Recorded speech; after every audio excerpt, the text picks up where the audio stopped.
It's time to wake up. Yes! And lock in to On the Rise. Yes! With host Mike Napolitano. Cub fans have every right to be disappointed if this Cubs team continues on the trajectory that they're on and they miss the playoffs or, at best, get a wild card spot. You are cooked at that point. Mamma mia! Dalton Cooper. Like, I would look out for my friends and be like, hey, you know, if you're ranking a little bit, I'm gonna let you know. I feel like that's a good friend. I'd be like, hey, did you smell yourself, or did you maybe did you fart, but something doesn't smell right. Oh, brother, this guy stinks! And Nick Johnston. For the most part, to be fair, I don't want to completely, justify a sweep, but the Royals are red hot right now. Vinny Pasquantino might be Ted Williams reincarnated. I'm just kind of throwing that out there. On WRMN 1410 AM, the voice of the Valley. Welcome in, everyone, to another edition of On the Rise here at Studio 14 in Elgin. Mike Napolitano joining you today. It'll be another solo show from me, Nick Johnston, and Dalton Cooper out for another week. We've got so much to talk about today, though, and so much coming for you as far as USA soccer. Maybe we've got a little bit of USA hockey going on. I know you're questioning. You're like, what do you mean by that? We've got more hockey for you at 11 with the head coach of the Chicago Wolves, who are your 2026 Western Conference champions in the AHL, Spiros Anastas. And then we've got so much more baseball to cover because we are riding it through here in the middle of MLB season. I don't know if you guys got a chance to catch that if you got a chance to catch that White Sox game last night. Cubs didn't go their way, but hey, a 105.5 mile per hour pitch in that game in which PCA made contact off of Jacob Mizorowski. So we'll talk about that as well. We've got some Boomers and Cougars news for you as always. So we will cover quite literally everything in the Chicagoland area. Sky had a big week. And boy, oh boy, we have to talk drafts. And actually, other than FIFA, we're going to start with the drafts as well. So let's get into some soccer first, and we'll talk about the craziness going on in Chicago sports and what could be the future here for a lot of different teams that play at the United Center and elsewhere. First and foremost, USA dropping their final game of the round-robin tournament, or the group stage, as I should say. A 3-2 loss to Turkey. Turkey went 1-0-2 after this one, so they only finished with those 3 points that they earned on a goal in the 98th minute.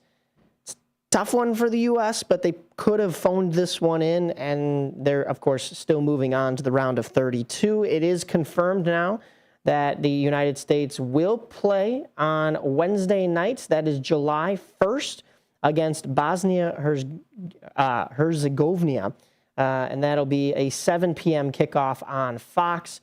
And it should be, I say should be, an easier matchup for the United States. They've earned it. They've taken Group D with in their 3 games, 2-0-1 with 6 points. Plus 4 goal differential, Australia coming right behind them in second, so they will move on.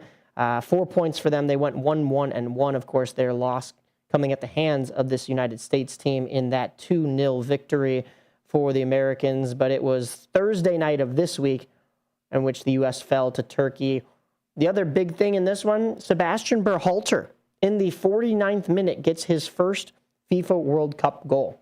Aaron Trusty scores in the 3rd minute to really kind of set the tone here for the Americans, but it's answered pretty much right away. The scoring has been up here in this FIFA World Cup. The Turkey side gets a goal in the 10th minute. They actually take the lead in the 31st, so it was Berhalter's goal in the 49th that levels things. And if that name sounds familiar, yes, that is Sebastian Berhalter, the son of Greg Berhalter, Chicago Fire FC head coach and director of football operations. And this game would be deadlocked at 2. I'm sure the Americans would have been fine with a draw, but of course, 8 added minutes of stoppage time at the very end of the game. And with about 10 seconds to go, it is Kaan Ayhan of Turkey that puts in the third goal, USA falls 3-2. But nothing to worry about, really. Like I said, the U.S. is on to the round of 32. Would have been nice to go undefeated in the group stage. There's only a handful of teams that have done that, and one of those teams that did it just this year, Mexico, another host country in this 2026 FIFA World Cup. Mexico going undefeated in the group stages, and boy, oh boy, that's impressive, I have to say, because you look at this Mexico team, 6 goals for. They got the 9 points possible in this group stage, and it was possibly Guillermo Ochoa's final match. He's played for Team Mexico for quite a while now, and it was a very emotional week for this Mexico squad, but he's going to be moving on here. So we could see him in the round of 32. Mexico, we'll have to see who they're slotted to face. They're still awaiting a winner. It'll be the third place finisher in either group C, E, F, H, or I. And the game is scheduled for June 30th, so before the USA game. So U.S. already knowing who their opponent is, and their game is later. Mexico, their game's coming up, and they're going to find out tonight, basically, I think, who is slated to play them in that round of 32 at 8 p.m. on June 30th. And that's not the only other host country that is moving on from the round of 32. Of course, this FIFA World Cup in Canada, the United States, and Mexico. Canada, they went 1-1-1 in their Group B, so they'll be moving on. Canada is in that same grouping as Bosnia, but Canada, they'll have to play the Republic of South Africa. That'll be tomorrow at 2 p.m. So tougher matchup for Canada. I think the U.S. probably, with solidifying their first place spot in Group D, has arguably the easiest matchup going into the round of 32 of any of the host countries. But, I mean, like I said, Mexico just on a tear right now, so we'll get a chance to see if they move on as well. Canada probably going to have a little bit tougher of a time. But when we look at those round-robin standings in the group stages, I think it's no surprise that a team like Argentina is moving on. They still have one more game to play. That'll be here today at 9 p.m. against Jordan. But Argentina, already there's 6 points, plus 5 goal differential. Messi still has a hat trick. He scored once more in that second game. Actually, twice. He had the other 2 goals. So he has all 5 of Argentina's goals right now. I saw I think it was a tweet earlier in the week that said, bold strategy from Argentina to just go in and let Messi score all of your goals. Well, yeah, guess what? It's working. So they defeated Austria 2-0. That was after their 3-0 victory over Algeria, and Messi with all 5 of the goals for Team Argentina in this tournament. As far as other big powerhouses, when we look around, Spain, 2 wins and a draw. They're taking Group H with 7 points. A little bit surprised that Germany dropped a game to Ecuador, but they still go 2-0-1. They have a plus 6 goal differential, 10 goals from them, and they have the 6 points needed to move on. They'll take Group E. Some other big players, the Netherlands. I think a lot of people were surprised to see them on top. of Netherlands, listen, have always been a pretty good soccer program. But when we're talking about star players, I think we talked a little bit about him last week. Erling Haaland has been exceptional in this FIFA World Cup. There's 10 goals for the Netherlands. And when we look at the stats, as far as their top scorers, they don't have it up here on ESPN. Excuse me. But yeah, I mean, wait, you know what? Hold on. I'm talking about the Netherlands, and I'm getting away from myself here. Erling Haaland, where's he at in here? Why am I? We're going to come back to that in just a second. But when we talk about this USA run, they're set to play Bosnia on Wednesday. If they move on, they're into the round of 16. When you look at the bracket, the round of 16 will then lead them to a matchup between Belgium and that third place team that we were talking, either from A, E, H, I, or J. Honestly, that's not going to be too terrible for the U.S. I know they've played Belgium in knockout rounds before, and it didn't go the U.S.'s way. I think the U.S. are a much tougher team right now. So all roads basically lead right now to Spain. And why I say that is the second place finishers of K and L will face off against each other. Spain will face off against the second place finisher in Group J, if you're visualizing this. Spain is the only team that's locked in right now. Let's be real. So they're probably going to make it past the round of 32. They'll probably be the ultimate winner out of that round of 16 games. So it would be USA versus Spain on July 10th. And I'm getting ahead of myself. So the U.S. will play on July 1st and July 6th. A little bit of a quicker turnaround then into July 10th as we get further and further along in this tournament. And then the quarterfinals will be on July 14th. That, if the U.S. can even get that far, now it ramps up a little bit competition-wise, because we have France versus Sweden in this round of 32, and we have Germany versus Paraguay, also South Africa versus Canada, and Netherlands versus Morocco. So we could see probably the Netherlands moving on. Don't count Morocco out yet. We'll probably see South Africa knocking out the host country in Canada, but stranger things have happened. France versus Sweden, it's got to be Mbappe in France. Come on. Sweden's a great team, don't get me wrong, but it's probably going to be France. Germany and Paraguay, they were a tough opponent. But come on, this is Germany we're talking about here. So Germany versus France is going to be absolute cinema on the 4th of July at 4 p.m. if you have time to tune into that one. Then they would probably go on to play the Netherlands, if I had to guess on this side of the bracket on who is going to make it further along. We do have some breaking news right now on the hockey front. The Blackhawks have made their 34th overall pick. That is in the second round of the 2026 NHL draft. Charlie Roumeliotis reporting that Xavier Villanueva, a defenseman selected by the Blackhawks. We're going to get into some of the trades that they made in just a little bit, but we're going to kind of stick on the soccer talk here for now.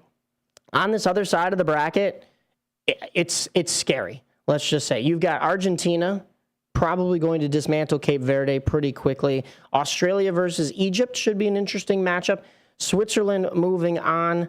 A lot of matchups still yet to be solidified over here, but Brazil against Japan is going to be a very interesting one, because I think these are two teams that probably could have both made it at least to the quarterfinals, maybe round of 16.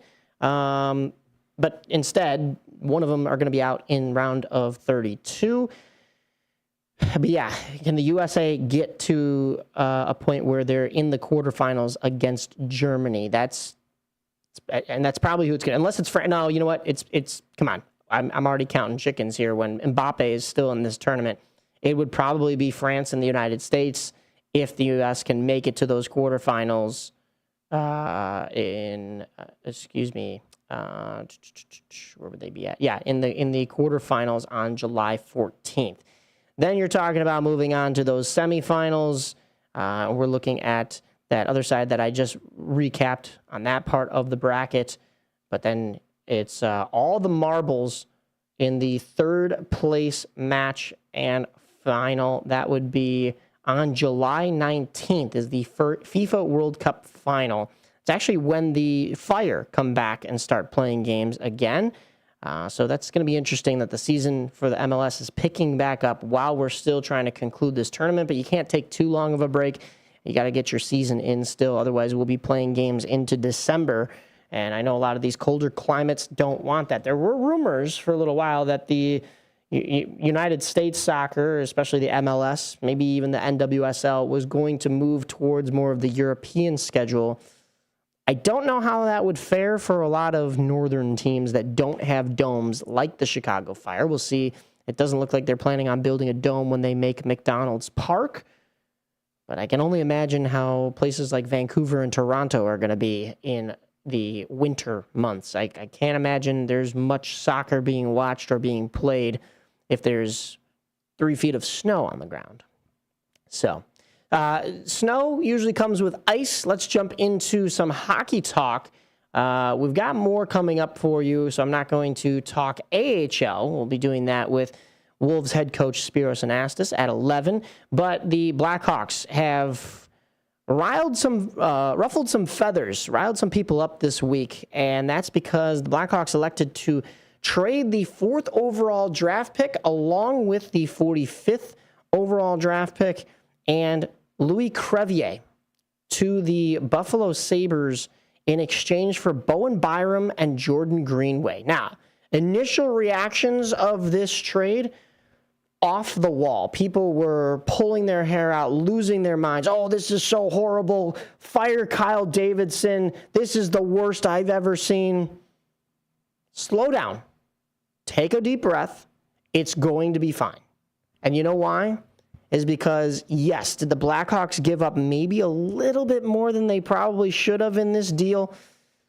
Yeah, I will say that. Could it have been Bowen Byram for the 4th overall draft pick straight up? Maybe you throw the 45th in there if, the Buffalo Sabres want to play hardball. Yes, but listen to what I'm about to say. There's a couple factors here. Number one, this isn't the deepest draft this year.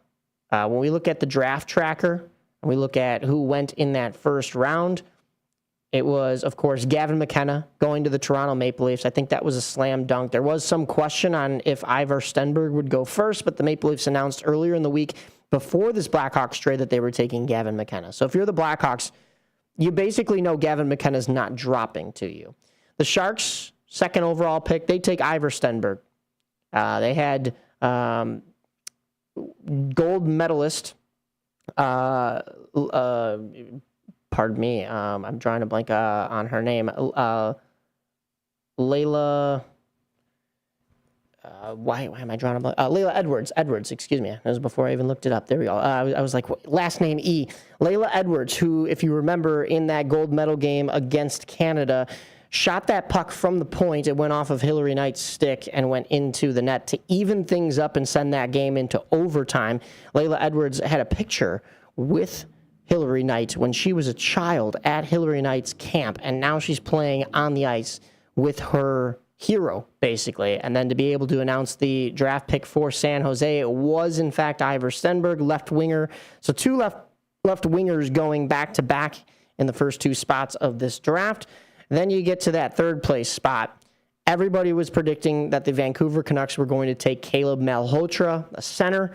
He was playing for Brantford in the OHL, but more importantly, his father is going to be coaching Abbotsford, the Canucks AHL affiliate. So if you remember the name Manny Malhotra, everybody was basically predicting that the Canucks were going to reunite the pair. Malhotra will probably start down there rather than make it straight to the NHL. He drew some Jonathan Toews comparisons, so that would have been nice if that would have dropped to 4th. And I will tell you this.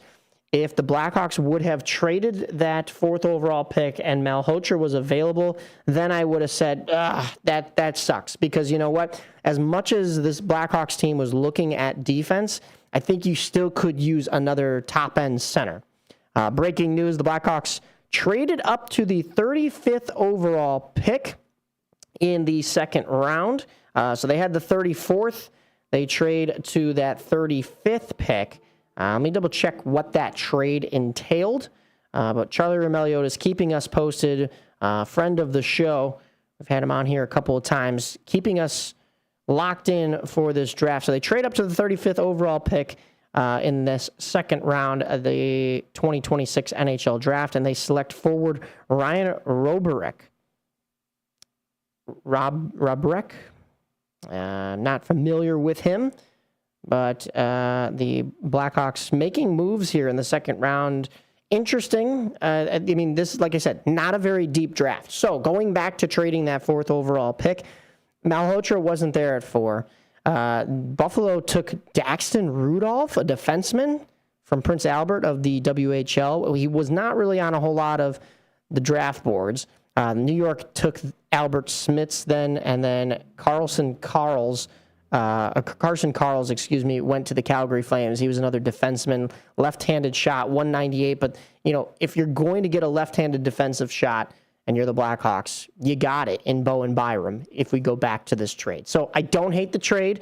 I think a lot of people had to probably walk back their comments. And sure, there's still a lot to be proved once the season actually starts with this Blackhawks team and how Bowen Byram will perform on this team along with Jordan Greenway. But where I think the trade still goes wrong a little bit is you gave up the 45th and Louis Crevier, a tall defenseman, maybe didn't use his body too much, but he did have a booming shot. And I mean, we're talking, he was a big body out there, a solid defenseman, but you're getting a left-handed shot defenseman in Bowen Byram. That'll really replace a lot of it. Maybe the same production as Louis Crevier, but you're also getting NHL caliber experience and playoff experience from Bowen Byram, and that's what this team needs.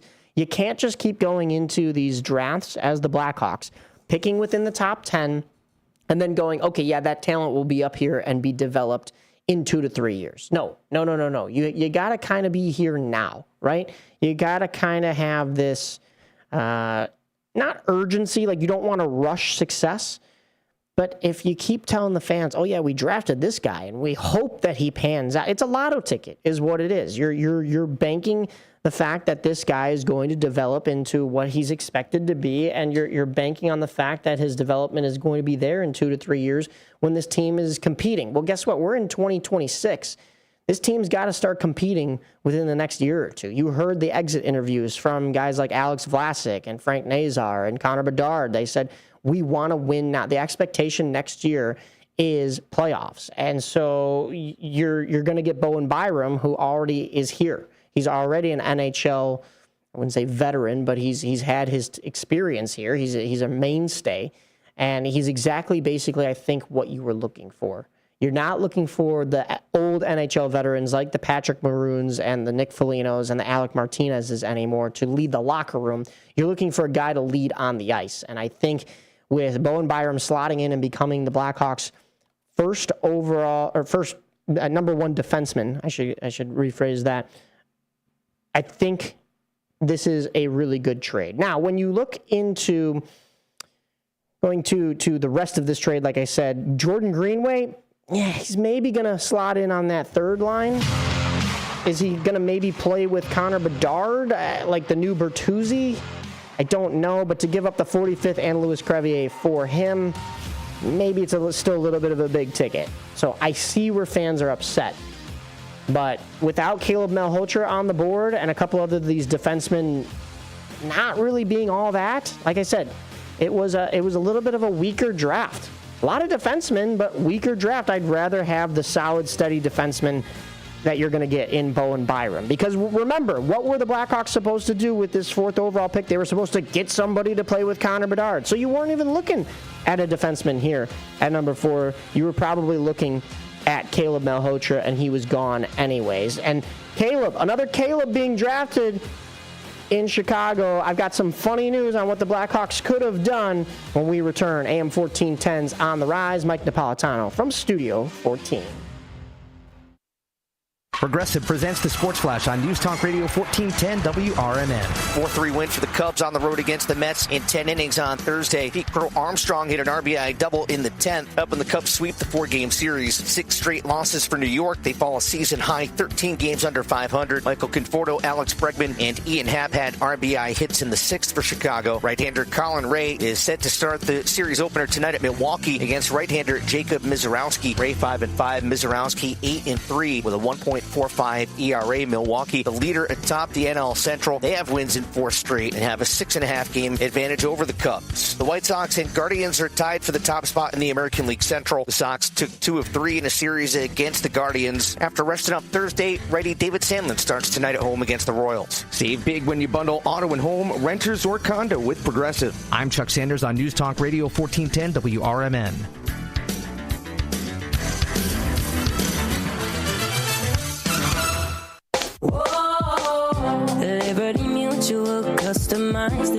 for you. Like your car insurance, it's custom to, yeah. Liberty Mutual's got the coverage that could save you money. Thanks to Doug and Limu, well now you can go and take that cruise. Liberty, liberty, liberty, liberty, yeah. With other language learning apps, I was just playing games. I wasn't really learning. Babbel's different. Babbel was designed by over 200 language learning experts to be the most effective way to learn another language. Every time I open the app, I can choose to work on my writing, speaking, or listening. And it saves my mistakes for me to review, so I'm constantly improving. Before Babbel, I thought I just wasn't good with languages. But now I'm speaking French. Tout ça, c'est grâce à Babbel. Save up to 50% on your Babbel subscription when you sign up at Babbel.com. Babbel.com. Ready to tackle your junk piles? Call the Junk Luggers. From old furniture to entire cleanouts, we do the heavy lifting. And here's the best part. We rehome and recycle as much as possible to keep it all out of landfills. Feel good about your cleanout the green way. Call 1-800-LUG-JUNK or visit junkluggers.com today for your eco-friendly, stress-free service.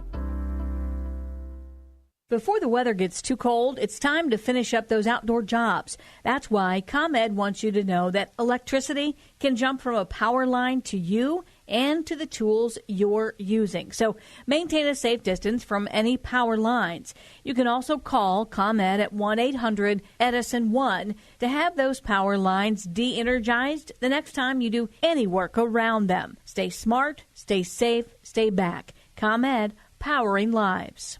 This is Sarah Silver with your Fox Valley forecast, brought to you by KFC. This afternoon, mostly sunny with a high near 76.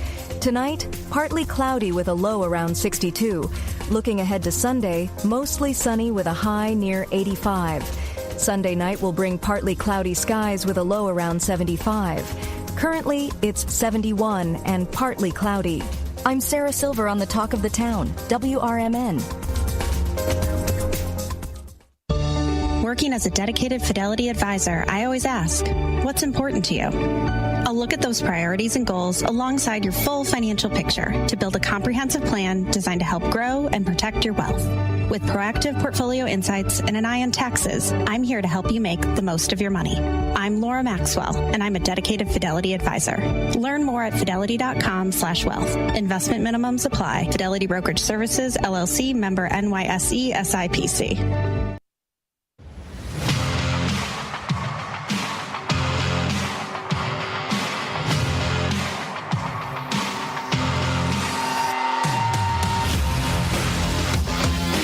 Welcome back into Studio 14 on the rise here on AM 1410 WRMN. We've got some more Blackhawks news coming through to you. Let's see if this ESPN draft tracker is as quick as our buddy Charlie Remeliotis. I don't think it is, because we're down here into the grades and we're not at the picks yet. Hold on. Round 2. Oh, wow. They're still on pick number 33. Let's go to Charlie Remeliotis' tweets to double check what is going on here with the Blackhawks and their moves. They traded up, like I said, for the 35th overall pick. The Blackhawks traded the 37th and the 119th overall picks for the 35th. So they lose a pick in 119th. What's that? That looks like it'd be the 4th round, if I could do my math correctly, in order to take another selection here in the 2nd round. It's very interesting because, like we were just talking about, it's not a very deep draft right now, at least at the top end. But could there be some steals in this 2nd round that the Blackhawks are looking at? They had a selection at 34, so to be able to pick back-to-back 34th and 35th, there's definitely a plan in place, because you don't typically immediately get the spot right after you pick, unless there's somebody else still on the board that you desperately want to take. So if the fact that there were 2 names at 34 and 35 that the Blackhawks were like, all right, they're both available for us, we want them both, that's interesting to see how dead set they were on that. And that 35th overall pick was Ryan Ruberich. And then we've got the selection at number 34 for the Blackhawks that came in just before that. That was Xavier Villanueva, a defenseman. And yeah, I mean, so the Blackhawks, a forward and a defenseman with the 35th and 34th respectively. So that should be fun to see what that pans out. The Blackhawks still have a 3rd round pick. Yeah, oh, here it is written out. Thank you, Charlie. 34, 35. They have the 66th. They traded that 119th in the 4th round. 7th round, they have 2 picks, 194th and 200th. So we're going to have to wait a little bit until, or at least that 3rd round pick, but then it'll be the 7th rounders that the Blackhawks have. When we look at Charlie's most recent tweet,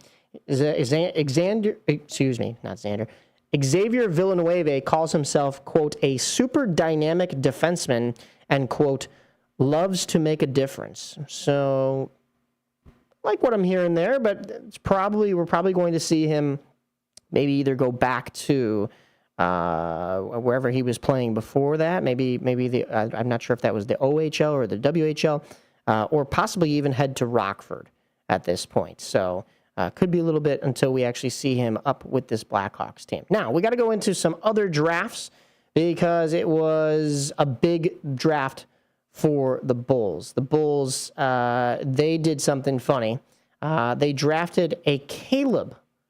Yeah, not Caleb Williams. That would be a football player here in Chicago, but a basketball player also named Caleb.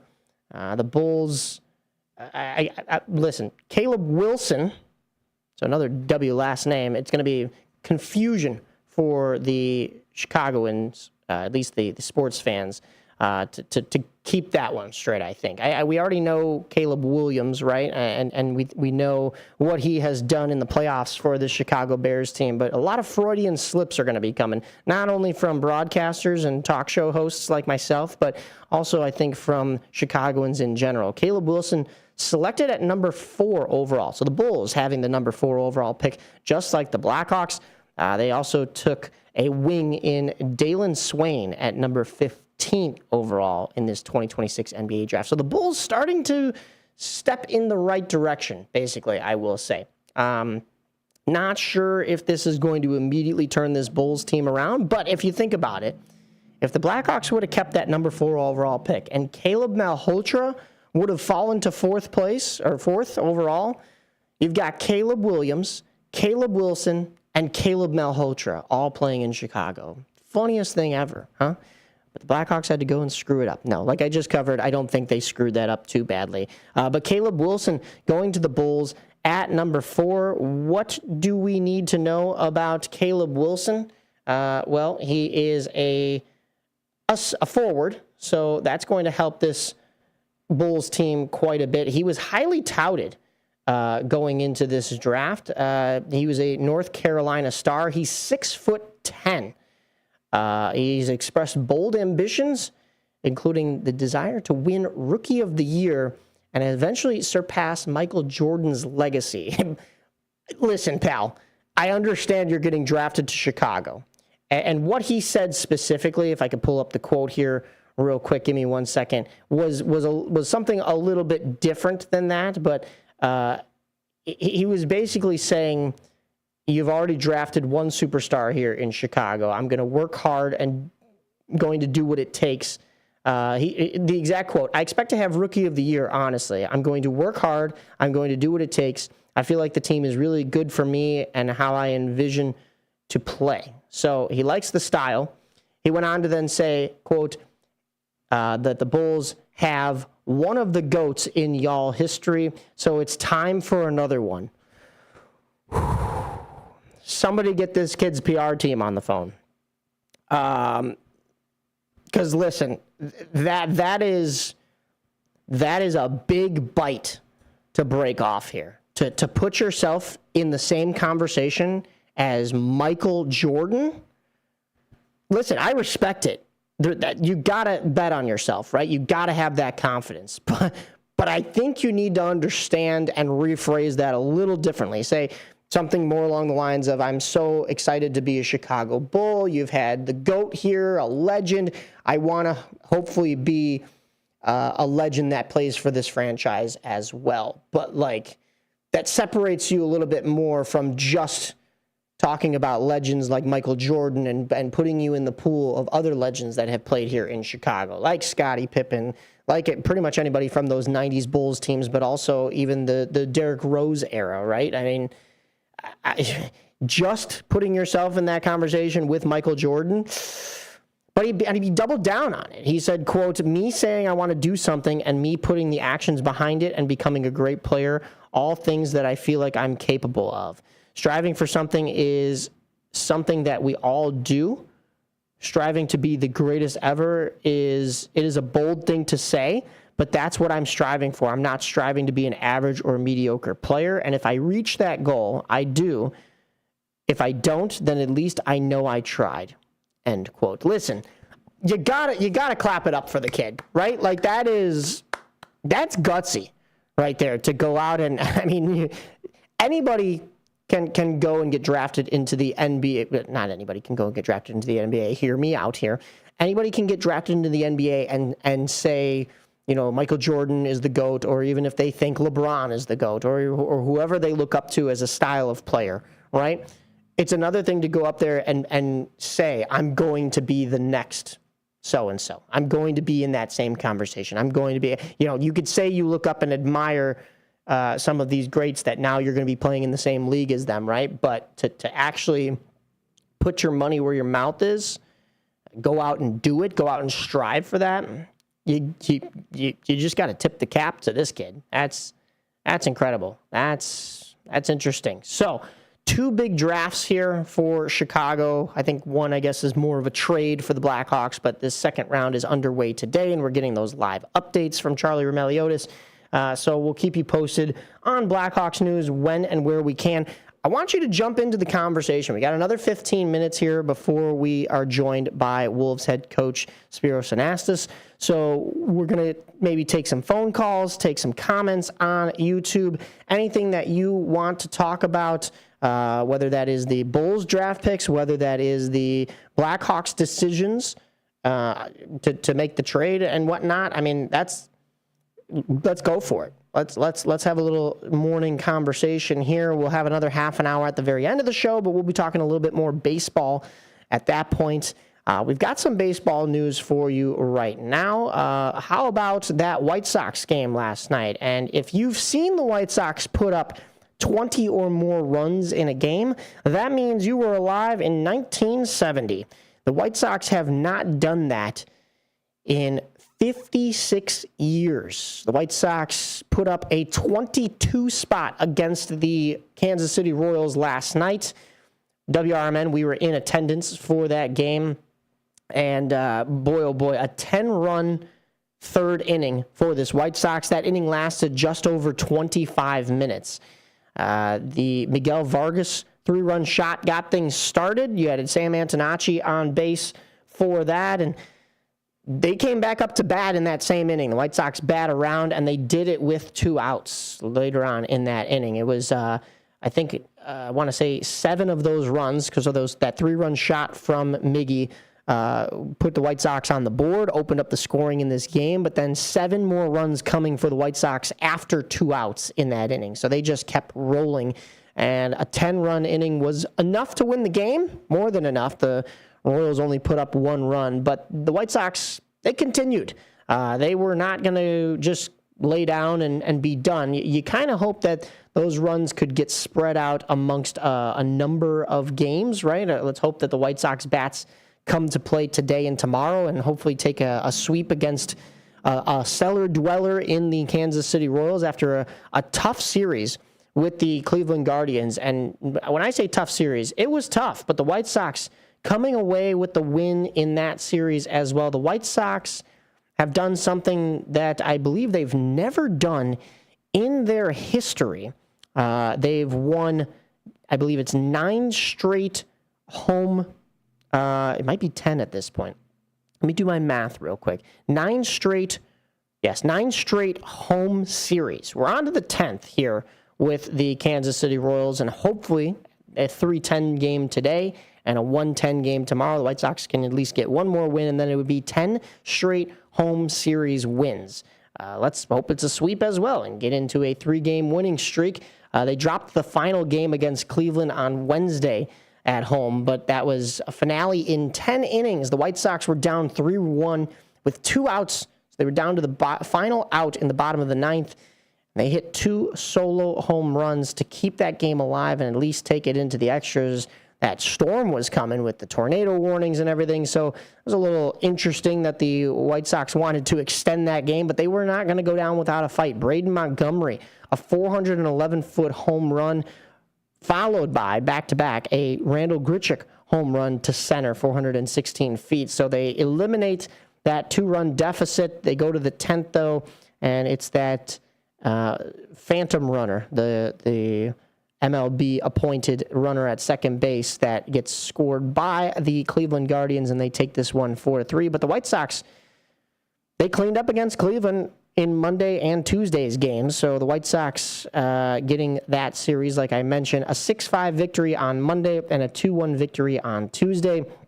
Close games with the team that is right behind you in this AL Central, and the White Sox had to walk it off in the bottom of the 9th on Monday. Sam Antonacci singling to center. Braden Montgomery scores, and then Tristan Peters scores to lift the White Sox. They were down 5-4 in the top of the 9th, and once again eliminating the deficit and taking the win in this one. That's why on Wednesday we thought we were going to have some of that same magic. And when we talk about magic, we got to talk about Mike Vassell and his magic wand last night. But Mike Vassell and this team just creating magic to get wins late against the Cleveland Guardians. The White Sox would move to 40-37 after that game. After last night's victory, they're 42-38. So 4 games above 500. And they are still currently sitting atop the AL Central standings. They're starting to gain some ground against Cleveland. White Sox playing .525 baseball. Cleveland at .512 with 42 wins to match the White Sox, but they also have 40 losses. So they are a full game back. The White Sox really starting to pull away now. And if you can take advantage, Cleveland is playing a tough Seattle Mariners team right now. So take your easy wins, supposedly, against this Kansas City Royals team at the bottom of the Central, playing .410 baseball, 9.5 games back from you at 34-49. And the Mariners, just over 500, but they are leading the West with a 42-41 record. So, listen, hopefully Cleveland drops a game or two here against against the Mariners. They already did last night with a 3-1 loss. And then hopefully a 6:10 p.m. game for them tonight will result in a loss, and the White Sox can get a little bit more breathing room. But as I said, White Sox games today and tomorrow, 3:10 and 1:10 respectively. Looks like it'll be for the White Sox due up tonight. Where are we at here? Hold on. I'm still looking at Cleveland's schedule, and ESPN is lovely not working this morning. There we go. Davis Martin on the mound against Michael Wacha today. And then it'll be Anthony Kay, who has pitched well in his last couple outings against Avila on Sunday. Martin, when we look at his numbers, still had a rough outing his last couple of times, but that was against tough teams. A 12-2 loss to the Yankees, and then a 5-4 loss in 10 innings against Detroit. Detroit, not the best team, but they are a division rival, and they did play the White Sox tough in that series. That was the first time the White Sox lost 3 straight games and also got, they did get swept at the start of the season by the Brewers, but they tied their longest losing streak. So it's tough for this White Sox team to really get too far down in the dumps when the longest losing streak you have is just those 3 games. They don't exactly have a long winning streak, but they've only been swept 4 times. I forgot about that Baltimore series. So swept by the Orioles, swept by the almost AL leading Tampa Bay Rays, and swept by the NL Central leading Milwaukee Brewers, who right now are playing the Cubs. They got a much-needed win in Milwaukee last night, 6-2. That brings the Milwaukee Brewers to 50 wins. They're 50-29, playing .633 baseball. The Cubs now 7.5 games back from this Milwaukee Brewers team. The Cubs were winning last night. They had a 1-0 lead in the 8th, and that one erased by the Cubs by the Brewers as they take the victory over the Cubs 6-2. Cubs had a lead in going into the 6th, not the 8th, but then it was a 3-run 6th inning from Milwaukee, followed by a 2-run 7th.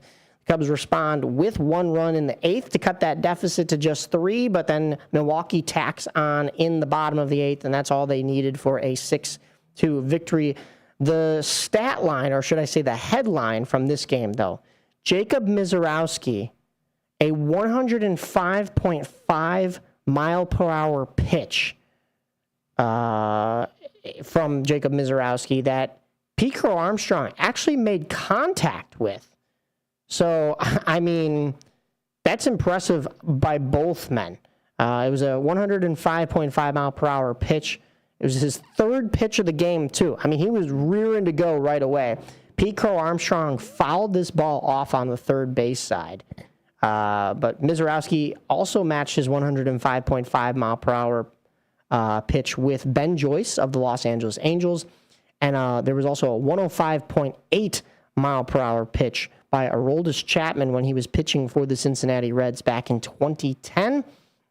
Chapman also hit 105.7 for the New York Yankees in 2016 in July. Now, if you remember, Chapman came over at the trade deadline to the north side that year. So, I mean, that was one of his prime years. But boy, oh boy, if Misiorowski is doing this now and the Brewers are playing .633 baseball, like, listen, just be aware. Be aware that things could, how can I say this? Things could get even worse for the Chicago Cubs and even better for the Milwaukee Brewers. They have 2 more games against the Brewers this weekend. That'll be today and tomorrow. So the Cubs desperately in need to get back into the win column because these games count for a little bit more. You're going up against the division leaders that are now pulling away from you in this division. The Brewers will be at home against the Cubs today at 6:10. And then tomorrow at 1:10 p.m., Woodruff is slated to pitch in that one. Today, though, it'll be Kyle Harrison for the Brewers. The Cubs have not named their starter for Sunday, but it'll be David Peterson, who the Cubs just acquired from the New York Mets while they were playing the Mets, too. So what was funny is he really probably didn't even have to take a flight, just switch locker rooms. The Cubs get a much-needed 4-game sweep of this Mets team. There was supposed to be, let me double check this real quick here. There was supposed to be a rain delay makeup game. So there was actually going to be, so yes, the Cubs, they got their game postponed on Sunday against Toronto at home. Then they got their game on Monday in New York postponed. So they made up with a 4-game set Tuesday through Thursday instead of Monday through Wednesday. They ended up winning all 4 games, 9-6, 10-3, 10-5, and 4-3 in the 10th, respectively. So walk-offs galore for Chicago teams in this past week. But it was a Pete Crow Armstrong RBI double in the 10th inning that led the Cubs to that 4-3 victory. And the Cubs get 4 much-needed wins. But think about that. 4 straight wins over a team that's struggling, like the New York Mets. And yet the Cubs still are trailing this Milwaukee Brewers team by 7.5 games. That's just how good Milwaukee is this year. That's just great baseball from the Brewers, and you just have to tip your cap a little bit. But you're hoping to take that wild card spot. Sure, we're sitting here in June. It's way too early to really look at wild cards, but if you had to, you're looking at the NL side of things. The Cubs are sitting in that 3rd wild card spot. The Phillies and the San Diego Padres playing a little bit better baseball than them In fact, the Cubs are basically tied with San Diego, but San Diego has one fewer win, but one fewer loss. 43-37. They're playing 5:38 baseball. Cubs 44-38. Did I say 5:37? 5:38 baseball. Cubs are playing 5:37 baseball. Philadelphia 5:61 up top. But the teams that are leading the way here, the New York Yankees 5:93 baseball. That's the best in the AL right now. So nobody even in the 600s. But you look at that NL, the Dodgers 6:34 baseball. 52 wins and 30 losses, but White Sox took 2 out of 3 from them. So even though the Dodgers are the best team in baseball, White Sox, they held their own. They did not at the start of the season with the Milwaukee Brewers, who I said are playing 6:33 baseball. But listen, this is a Milwaukee team that has gone through some changes. This is a White Sox team that has found their way.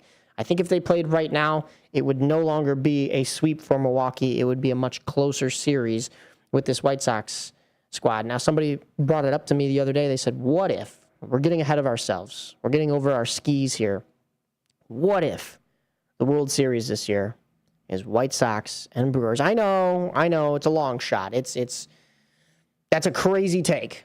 And we're well on our way from that not happening, but both of these teams at least making the playoffs, right? And we hope, depending on how the second half of the season goes. But the commute between the two and the ease for White Sox and Brewers fans to either come and view these games, go to watch parties, be in the vicinity, I think that would be an incredible series. I don't know if it would go the way of the White Sox, though. We're talking a Milwaukee Brewers team that has more playoff pedigree and experience. The White Sox are still very young, but man, oh man, would that be exceeding expectations. And we talk about exceeding expectations. Be sure to head over to our Instagram, Facebook, TikTok, whatever you want to call it, On the Rise and WRMN. It's also on Twitter. Tilo was talking about exceeding expectations with White Sox insider Scott Merkin, MLB writer, last night before the game. Tilo and I also did a little bit of a mid-game hit right before that Marshmallow concert and before the White Sox put up a full 22 runs on this Kansas City Royals team. So we'll have more baseball news for you at the end of the show, but right now we're going to transition into some talk about the Chicago Wolves and how this AHL season wrapped up with head coach Spiros Anastas.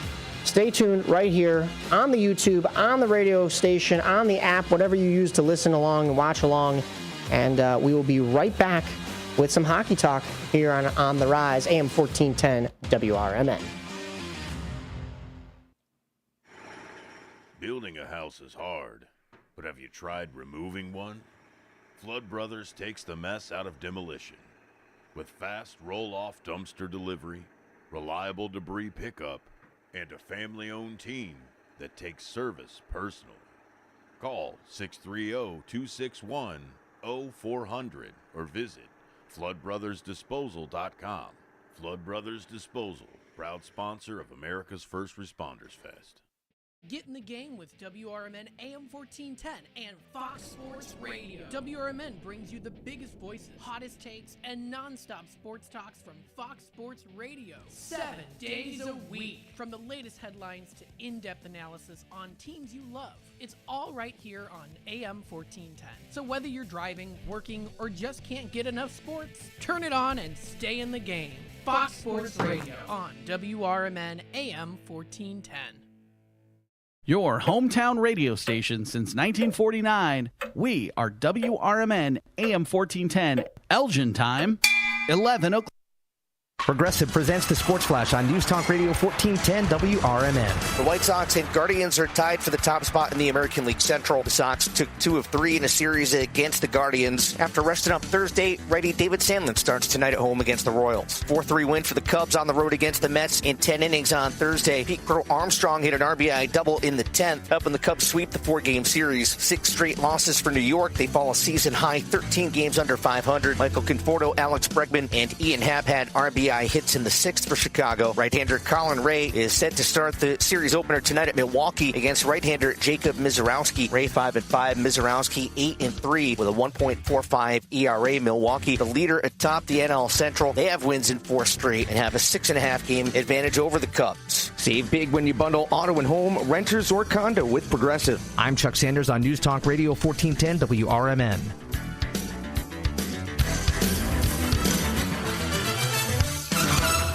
Hey, this is Lauren, and a little thing I love about the hash brown scrambled burrito is that it's going to add the protein that you need. The eggs with those crispy nuggets. It's the ultimate combo. Hi, this is Maya, and a little thing I love about the hash brown scrambled burrito is that it's packed with protein. Having Chick-fil-A chicken in a breakfast burrito is just phenomenal to me. You have the chicken, you have the eggs, and then you add these hash browns. It's just complete, honestly. Order the Chick-fil-A hash brown scrambled burrito and Simply Orange Juice on the Chick-fil-A app today. Real guests paid for their testimonials.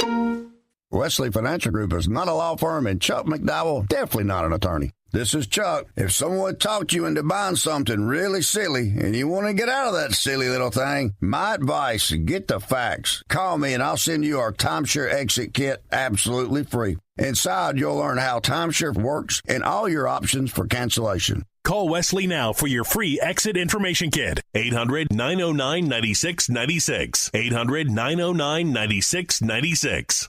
Progressive presents the Sports Flash on News Talk Radio 1410 WRMN. The NHL draft starts tonight in Buffalo. The Blackhawks traded away their first-round pick and a second-round pick to the Sabres on Tuesday. They get defenseman Bowen Byram along with forward Jordan Greenway. Byram won a Stanley Cup with Colorado in 2022. Chicago does have one pick in the draft. They'll go 37th overall and a pick they acquired from Toronto. 4-3 win for the Cubs on the road against the Mets in 10 innings on Thursday. Pete Crow Armstrong hit an RBI double in the 10th, helping the Cubs sweep the 4-game series. 6 straight losses for New York. They fall a season-high 13 games under 500. Michael Conforto, Alex Bregman, and Ian Happ had RBI hits in the 6th for Chicago. Right-hander Colin Ray is set to start the series opener tonight at Milwaukee against right-hander Jacob Mizorowski. Ray 5-5, Mizorowski 8-3. Save big when you bundle auto and home, renters, or condo with Progressive. I'm Chuck Sanders on News Talk Radio 1410 WRMN.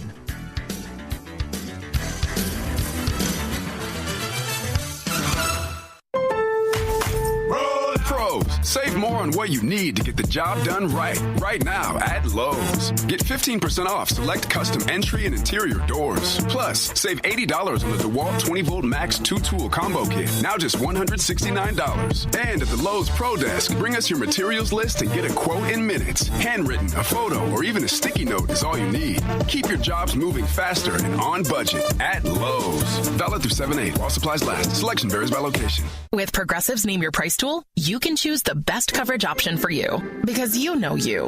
Like, you know that hiking isn't for you. Sure, it sounds nice to be in nature while exercising, but that's what a gym and houseplants are for. I mean, you don't even like walking upstairs. So why would you walk up a hill for miles? To what, end up high in the air? Come on, you know you're scared of heights.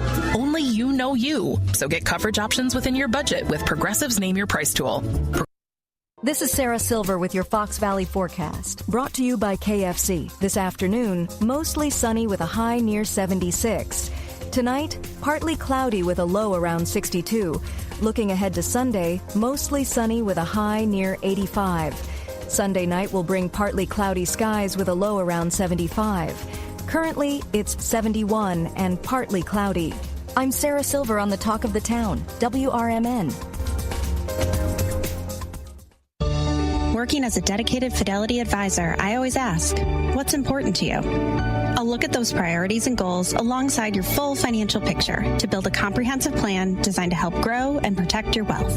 With proactive portfolio insights and an eye on taxes, I'm here to help you make the most of your money. I'm Laura Maxwell, and I'm a dedicated Fidelity advisor. Learn more at fidelity.com/wealth. Investment minimums apply. Fidelity Brokerage Services, LLC, member NYSE, SIPC. At Britain's Touchless Car Wash, they know life gets busy. That's why they're here 24/7 to keep your car looking spotless, fast, and easy. Their advanced brush-free wash technology delivers a sparkling clean without a single scratch, because they treat your car like it's their own. Here's the best part. Right now, you can get a free car wash just for joining their Text Club. It's simple. Just text BRITT to 30400, and your first wash is on them. Britain's Touchless Car Wash has 2 convenient locations, 1923 Larkin Avenue in Elgin and 555 Willow in West Dundee. They're proud to keep your car clean while giving back to our community.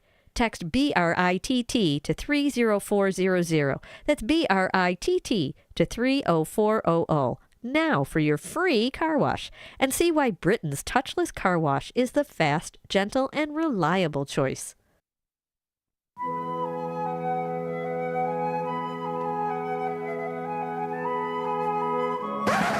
It's time to wake up. Yes! And lock in to On the Rise. Yes! With host Mike Napolitano. Cub fans have every right to be disappointed if this Cubs team continues on the trajectory that they're on and they miss the playoffs, or at best get a wild card spot. You are cooked at that point. Mamma mia! Dalton Cooper. Like, I would look out for my friends and be like, hey, you know, if you're ranking a little bit, I'm gonna let you know. I feel like that's a good friend. I'd be like, hey, did you smell yourself, or did you maybe did you fart, but something doesn't smell right. Oh, brother, this guy stinks! And Nick Johnston. For the most part, to be fair, I don't want to completely, justify a sweep, but the Royals are red hot right now. Vinny Pasquantino might be Ted Williams reincarnated. I'm just kind of throwing that out there. On WRMN 1410 AM, the voice of the Valley. Welcome back into AM 1410 WRMN's On the Rise. Mike Napolitano here, and we are joined by a very special guest. He is the head coach of the Chicago Wolves as of this past year. And not only that, he took this team to the Western Conference Finals and then the actual Calder Cup Finals. Unfortunately, the Wolves fell a little short in that one, but what a playoff run. It was the only playoff hockey we had here in the Chicagoland area, so I am pleased to be joined by a great friend, I could say at this point, and an admirer of my mustache, Spiros Anastas. Welcome to the show. Hey, Mike. Great to be here. I was just going to make comment that I'm clean shaven and you still rocking the stash, so I appreciate that. You know, it's funny. So the listeners will remember that I grew out the stash because there was a lot of coaching changes going on in Chicago. And, of course, Chicago coaching, cliche-wise, everybody had a mustache, right? So I was keeping it regardless. But as soon as you had those superstitions, I was like, well, we can't change anything now, right? So, of course, things didn't go. There wasn't the mustache that was the key to winning the championship here. You fall to the Toronto Marlies in 5 games, but you did win 1 on the road. We haven't gotten a chance to catch up with you after that series. How did those games out in Toronto go, and what were your thoughts on this closing of the season? Yeah, it was a tough series. You're an outsider looking in. You see a 4-1 series win and might think that the Marlies handled us pretty well, but every single game was a 1-goal contest. The only one that wasn't 1 goal on the scoreboard was the first one. They won 4-2, but it was with an empty netter. So essentially that's a 1-goal contest. So a couple bounces either way. It could have been an even series or a series in our advantage. So it was really hard fought right to the last whistle of every single game. I think they were a little bit more experienced, a little bit older, had the ability to hold on to leads and close out games better than we showed in that final series. There was a couple times we had leads and we let them slip, or we let an unfortunate goal go in where none of our goals that we scored that series were weak ones or soft ones or missed coverages. Like, we really had to earn our offense against the Toronto Marlies. They had great goaltending and Akhtiamov. They had some great veteran leadership. We were looking at that little melee that broke out after Game 3 when we went down 3-0, and counting all the guys on the ice, it was all 5 of their guys were 30 plus, and all 5 of our guys were under 24 years old. So at moments of this series, it felt like boys versus men, but our guys, they hung tough and tight right through the whole series, and couple bounces or a couple key stops or key goals could have shifted the series either way. So we're happy with the development that we achieved through that. But it was a tough battle for sure.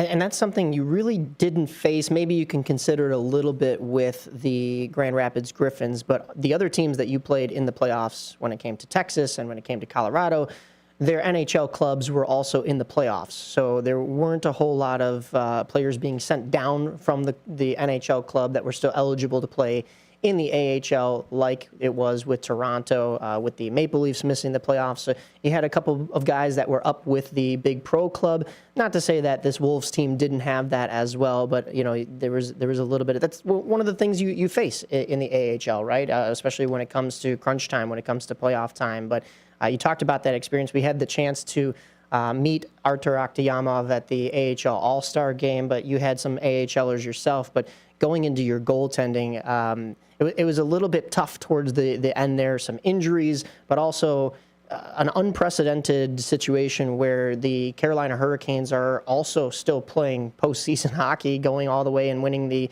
Stanley Cup, and they needed some goaltending help and support as well. So it kind of made things a little bit tougher. Talk to me about some of the behind the scenes there, at least goaltending wise, on how you guys were able to juggle all of that.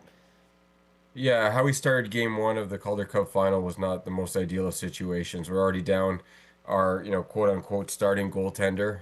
So, we're leaning on Amir Miftakov to, take the reins, which he did in game 6 and 7 of the Western Conference final.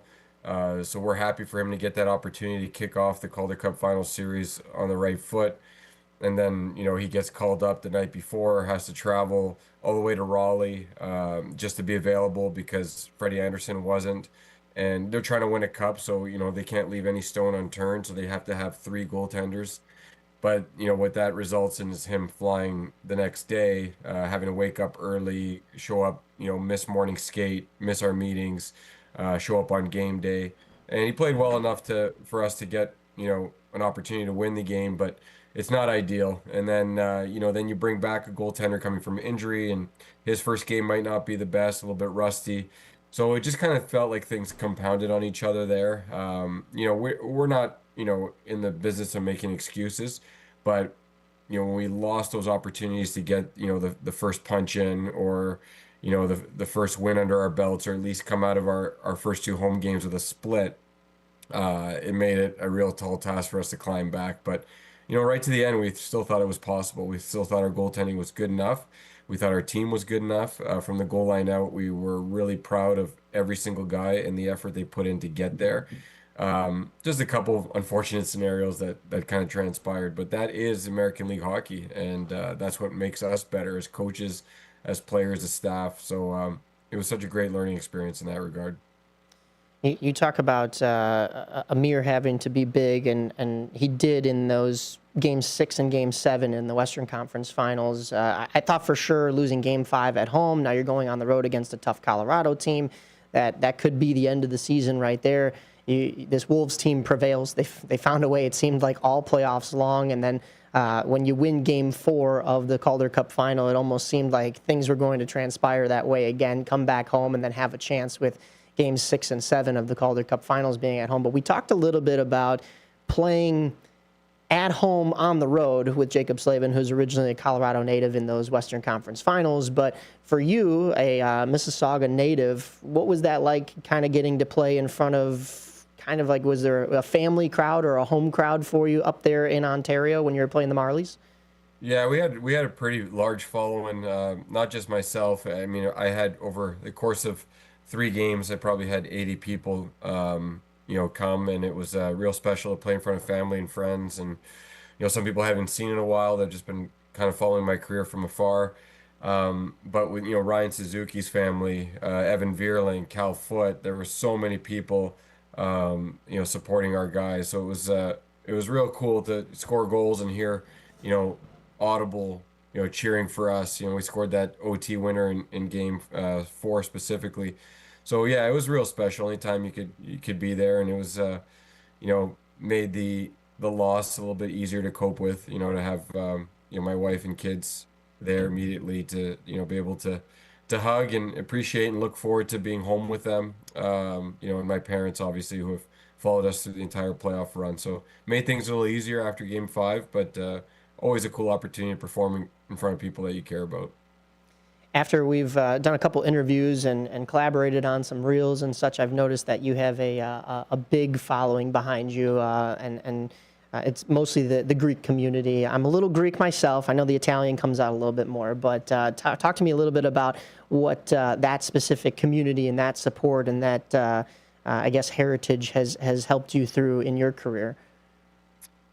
Yeah, I mean, it's made me exactly who I am. I'm very proud of my Greek heritage. I'm a Greek citizen. Both my parents were born there, and obviously a very devout family, within our Greek Orthodox faith, and been involved in the church since I was a kid. So just the community has always been a part of who we are and our upbringing. And, I was very fortunate to have long relationships with my grandparents and even my great-grandparents. We have a lot of longevity in our family, so I was able to get to know the generations of our family and learn the language and hear the stories. So anything I can ever do to give back to the Greek community or represent them is something that's really important to me and my family. We're very proud people, we're very passionate people, and we care about those who are close to us. And I think that's kind of molded my coaching philosophy a little bit too. We're very big on family, we're very big on love,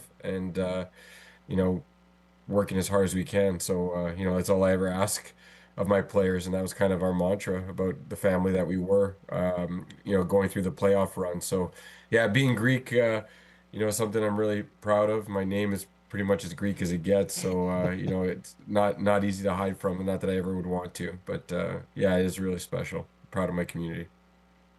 You talk about turning this into a family, and not that it wasn't beforehand, but Cam Abbott is out as head coach back in December, and then you go ahead and take over those roles. First, of course, that's the interim tag, but all within a year here. You're taking on the head coach duties and then taking this team to the Calder Cup finals.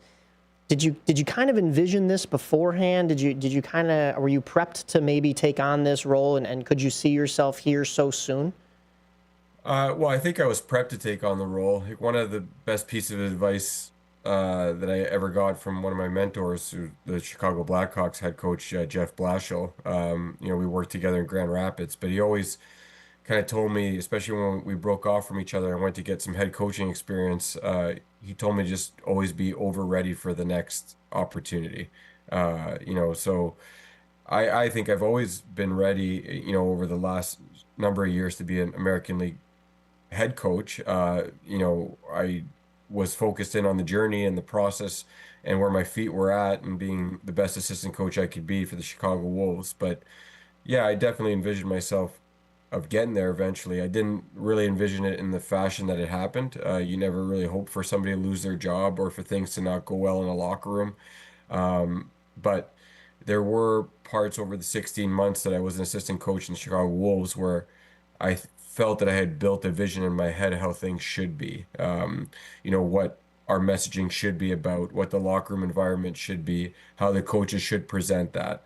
And when I got that opportunity, I was able to, make it a reality. And I think it was received really well, and the guys were really happy with the direction that our team was going from December 12th on. So it was pretty evident in our play, but more evident in just the relationships that were built.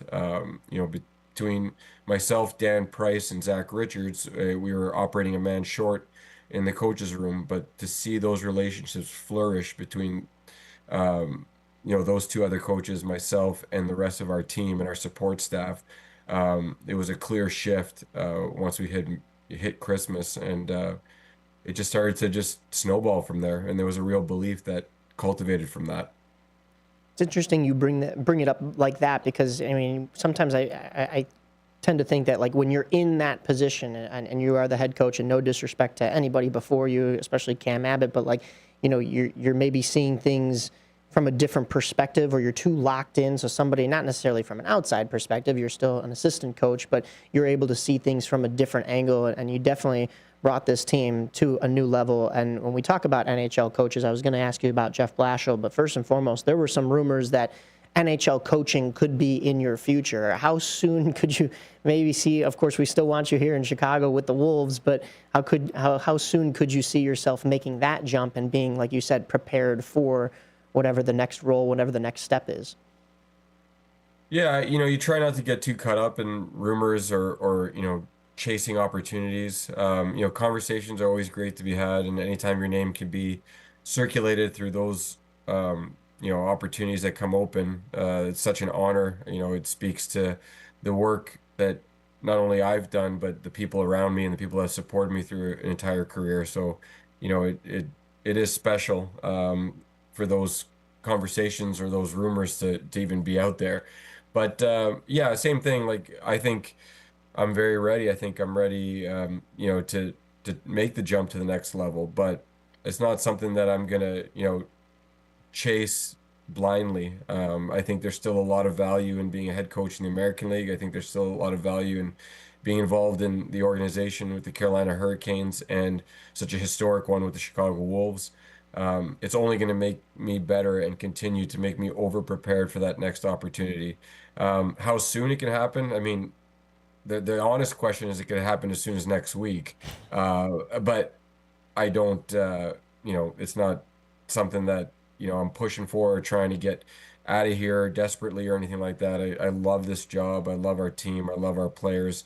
If the opportunity or offer ever came, I'd have to evaluate, what's best for my family, what's best for my career, and the long-term journey. And, as long as it's something that I can enjoy and continue to flourish and continue to be me, I think is the important, aspects of that decision-making process. But, yeah, I've found that in this career, anytime I've tried to map it out, it usually goes the complete opposite direction. So I don't know when that NHL opportunity will come. I don't know if it will ever come, but I know the experiences that I'll get in pursuing that are going to make me a better person and a better coach. So that's what I'm looking forward to.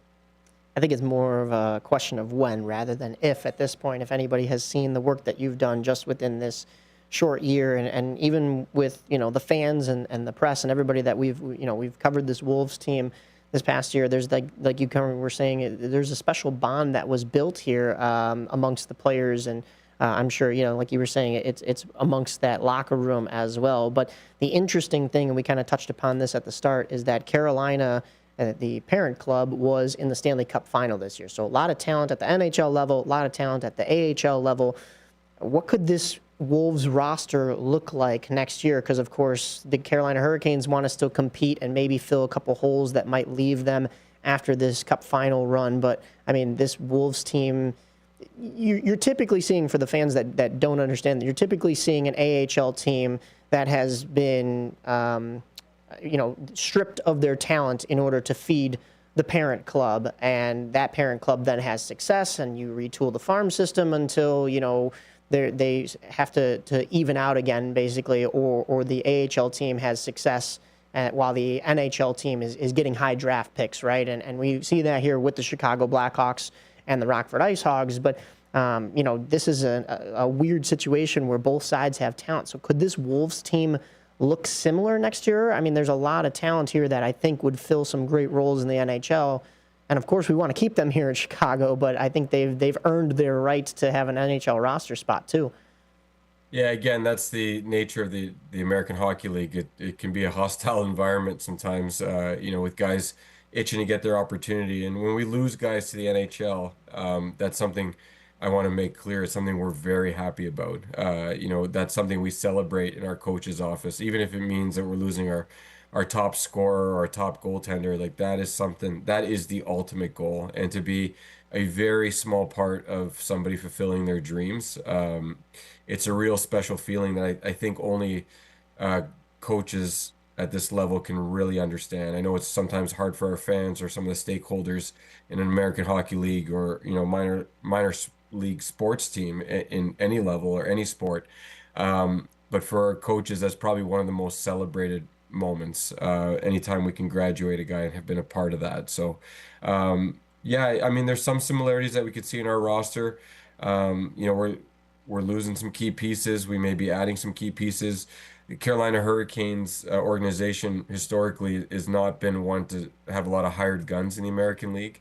That's what kind of made our run so special. Every team we faced, from Texas to Grand Rapids to Colorado to Toronto, like there were guys, a number of guys in that team that have kind of reached the mountaintop and now we're on the end of their careers just dominating the American League, or guys that have only ever been American League players and that's what they were going to be, and they were going to continue getting high paid American League contracts. Like we didn't have a lot of that. Like we had Juuso Välimäki, was our most NHL experienced player, but if you actually look at his career, like compared to a lot of other rosters, he wouldn't have been the most experienced guy in their rosters. Like he was kind of laden with injuries and was sent down a couple times, missed big portions of years. So we're going to be a pretty young team again, and there's going to be a lot of development and coaching up that needs to be done. It's hard to predict if we can have this same run, but that's always the goal. That's always what we're pushing for, because we're trying to squeeze the absolute best out of all these players. But we're adding, Charlie Serrato is going to be a full-time player for us, and Ivan Ryabkin is going to have an elevated role next year. And there's some flashes that were real promising from him in the playoffs. But that makes us younger. They're going to have to play against those hired guns, those 30-plus guys, those guys that have been in the American League for 8, 9 years. That could, come with a little bit of pain, some growing pains. So yeah, I always have high hopes for any team I coach, but hard to tell, where we're going to be or where the early season rankings are going to be. But that's the American League as well.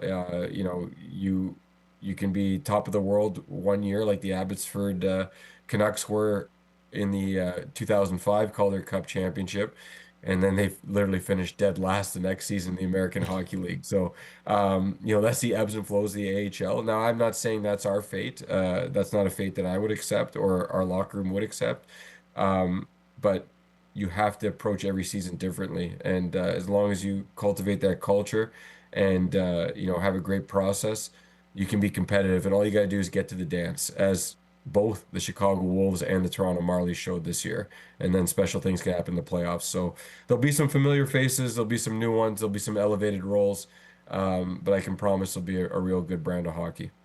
One of those familiar faces that you mentioned that we thought we may be losing to Europe, who ends up then within that same 24 hours signing a one-year contract with Carolina and probably going to be staying with you in Chicago, is Juuso Välimäki. So maybe a couple more F-bombs in the in the post-game pressers, but no, that'll be great to have his, like you said, his somewhat veteran presence there, and to add to it, then you never know, maybe he'll get a spot with the Carolina Hurricanes if he stays healthy, and he was a great addition to this Wolves team even then this year. But as far as what is next for you during this summer, are you back in Ontario, or are you still staying here for Chicago? What's next for you gearing up for next year?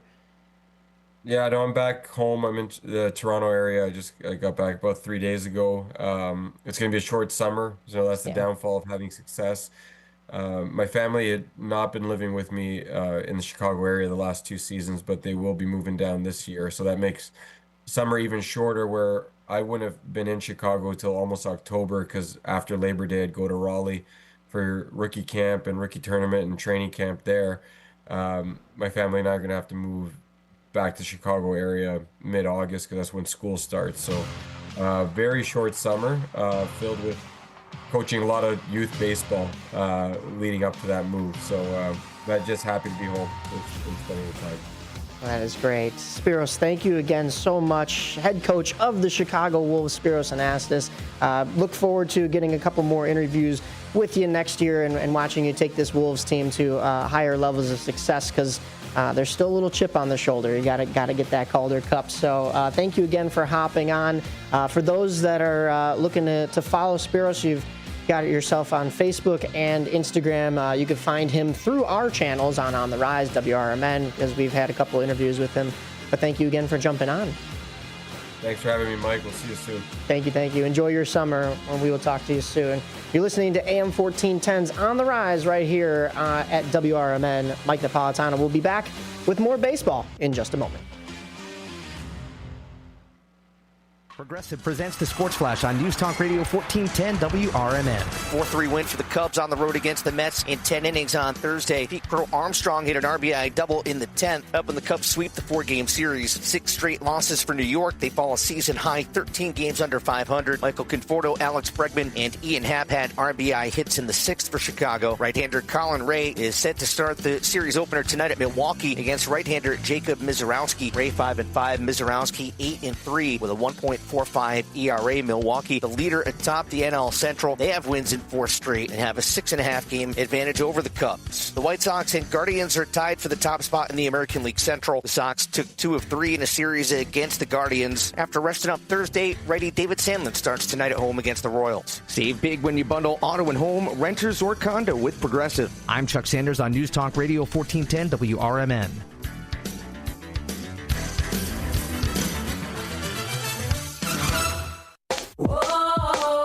Liberty Mutual customize this song for you.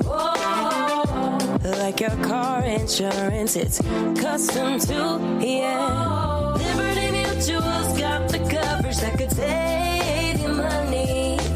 Thanks to Doug and Limu, well now you can go and take that cruise.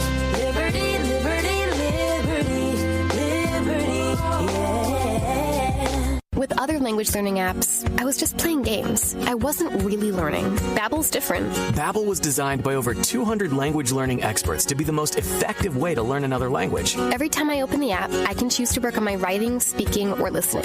And it saves my mistakes for me to review, so I'm constantly improving. Before Babbel, I thought I just wasn't good with languages. But now I'm speaking French. Tout ça, c'est grâce à Babbel. Save up to 50% on your Babbel subscription when you sign up at Babbel.com. BABBEL.com. Looking to buy or sell a home in Chicagoland? Need trusted legal help with real estate, evictions, or estate planning? Turn to Guthrie & Brady, the happy lawyers serving the greater Chicago area since 1965. With over 50 years of experience, they handle titles and deeds, foreclosures, landlord-tenant issues, wills, trusts, and more. Appointments available evenings or weekends at their Roselle office or right in your home. Call Guthrie & Brady now at 847-524-1215. That's 847-524-1215. Or visit gnblegal.com. Guthrie & Brady, personal, professional, affordable legal services for all of Chicagoland. The happy lawyers since 1965. That's gnblegal.com. Or 847-524-1215. Guthrie & Brady, trusted legal help made easy, fast, affordable, and experienced. Call today. This is Sarah Silver with your Fox Valley forecast, brought to you by KFC. This afternoon, mostly sunny with a high near 76. Tonight, partly cloudy with a low around 62. Looking ahead to Sunday, mostly sunny with a high near 85. Sunday night will bring partly cloudy skies with a low around 75. Currently, it's 71 and partly cloudy. I'm Sarah Silver on the Talk of the Town, WRMN. Working as a dedicated Fidelity advisor, I always ask, what's important to you? I'll look at those priorities and goals alongside your full financial picture to build a comprehensive plan designed to help grow and protect your wealth. With proactive portfolio insights and an eye on taxes, I'm here to help you make the most of your money. I'm Laura Maxwell, and I'm a dedicated Fidelity advisor. Learn more at fidelity.com/wealth. Investment minimums apply. Fidelity Brokerage Services, LLC, member NYSE, SIPC.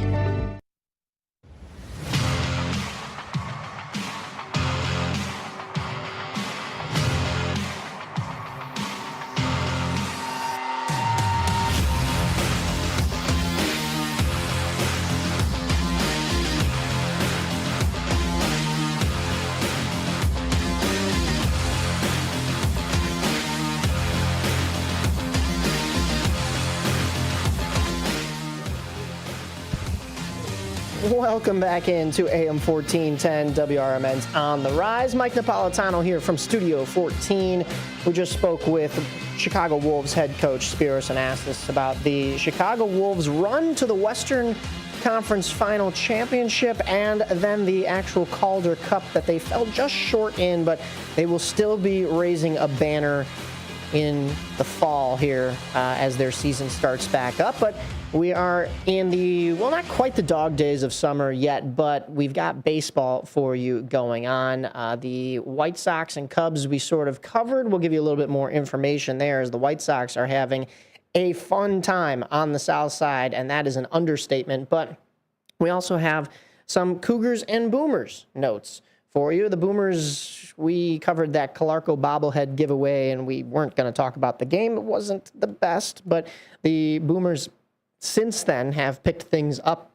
They've gotten back into the win column, and then, of course, they are still fighting for that wild card spot. They were in first to start the season. If you remember, they went 9-2 in their, 10-2 to start their home record. A couple of losses on the road, which brought them a little bit closer to 500, but at least you're winning your games at home, right? And that'll help you out. Now, unfortunately, the Boomers still under 500. The last time before this season that the Boomers were under 500 was the very first series of the 2025 baseball season. They went 1-2 on the road to start off 2025 and never looked back from there on out. Over 500 the entire time. So it was a little bit of a shock when the Boomers were 18-20 at a certain point. Now they're 20-22, playing .476 baseball.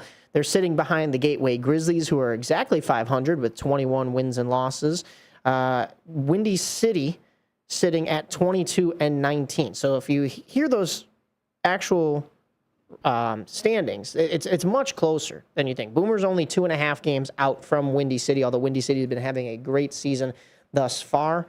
We've talked to their previous coaching staff, Kevin Santiago, on the show. We've also interviewed Toby Hall, who is now coaching with the Florence Yalls. Florence will be hosting the Y'all-Star game this year. Hopefully WRMN will be out that way to cover it in just a few weeks. But I know we were talking a little bit about first half of the year when we were talking MLB with the White Sox and the Cubs and what's to come in the second half of this season. Well, the reason we get this half is because the All-Star game is basically splitting things up. It'll be the same case for the Frontier League and the American Association.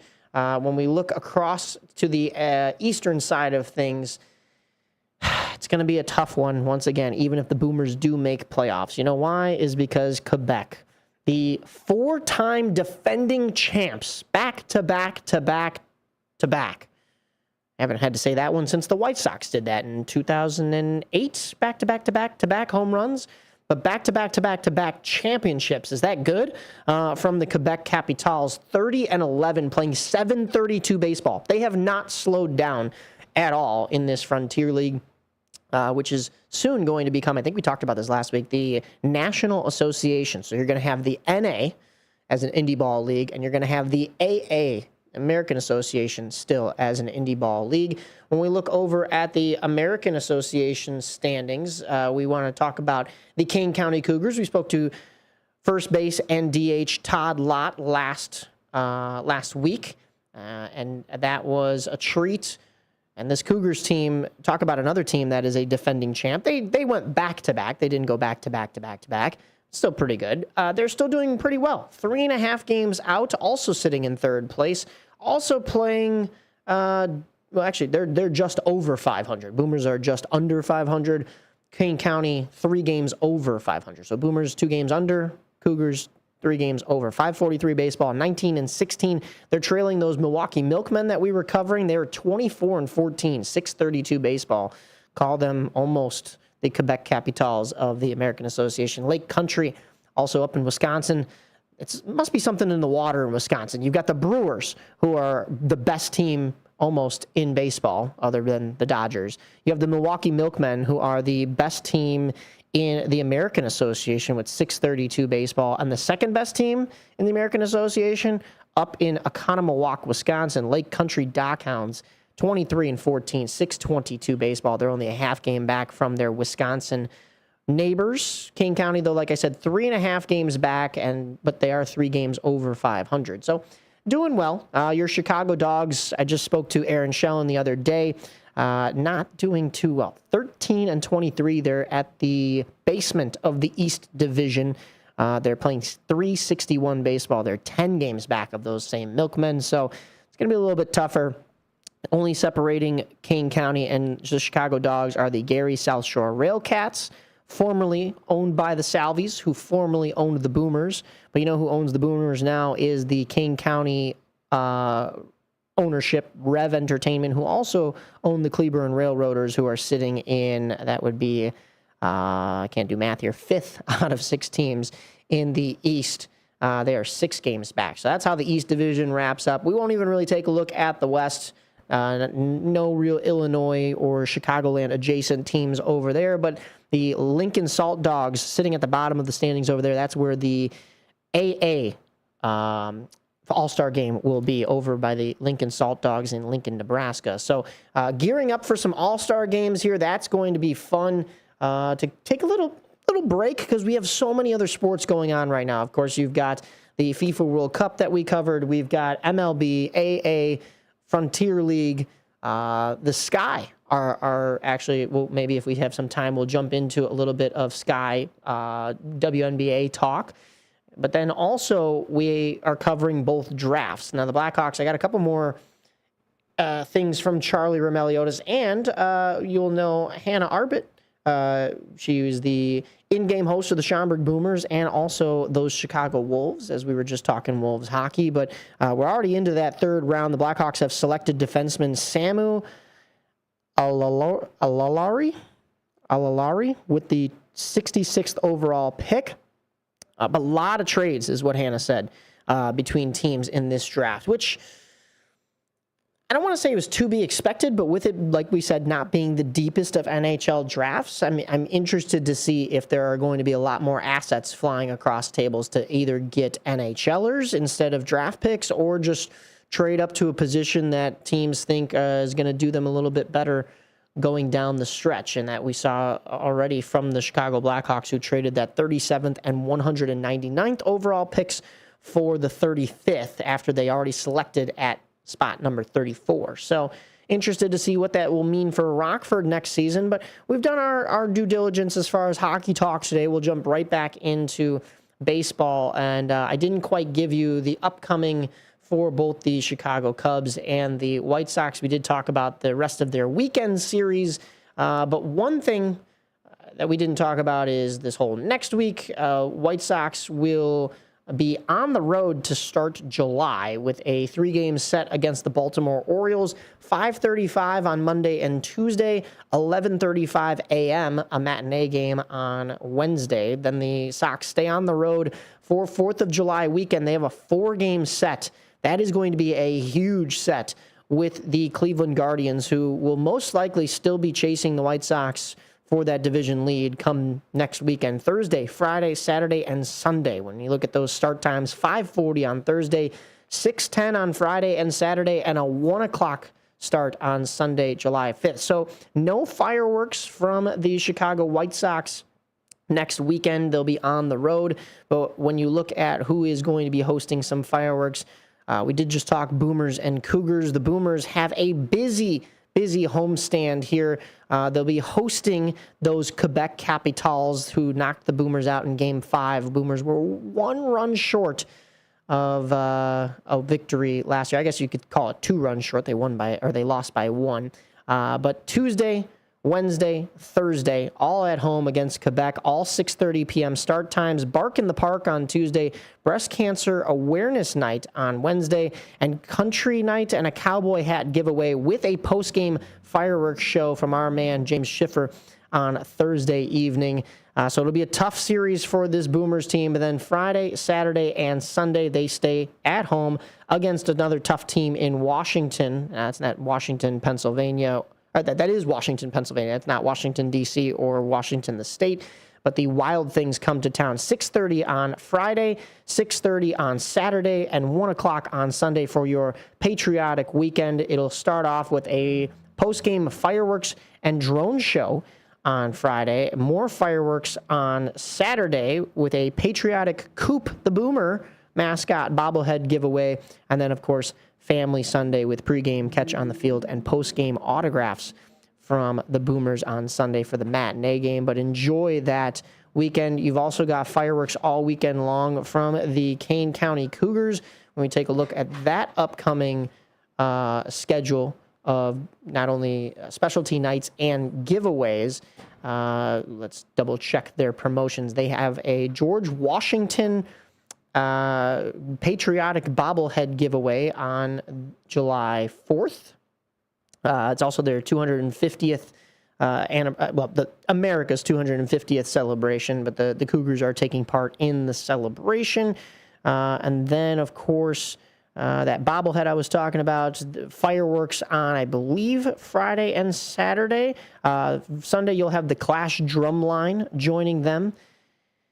They already had that Matt Hardy appearance, if you're a WWE fan. But, yep, here's those fireworks shows. Yeah, Friday, July 3rd, and Saturday, July 4th. So your minor league or your indie ball teams are where you have your excitement for 4th of July weekend. But don't get me wrong, the Cubs are also in town. Just because the White Sox are out of town, that typically means the Cubs are in town, unless it's crosstown and they're both here. But it'll be a patriotic weekend for the Cubs at Wrigley against the St. Louis Cardinals, their rivals to the south. They're playing Milwaukee this weekend up in Milwaukee.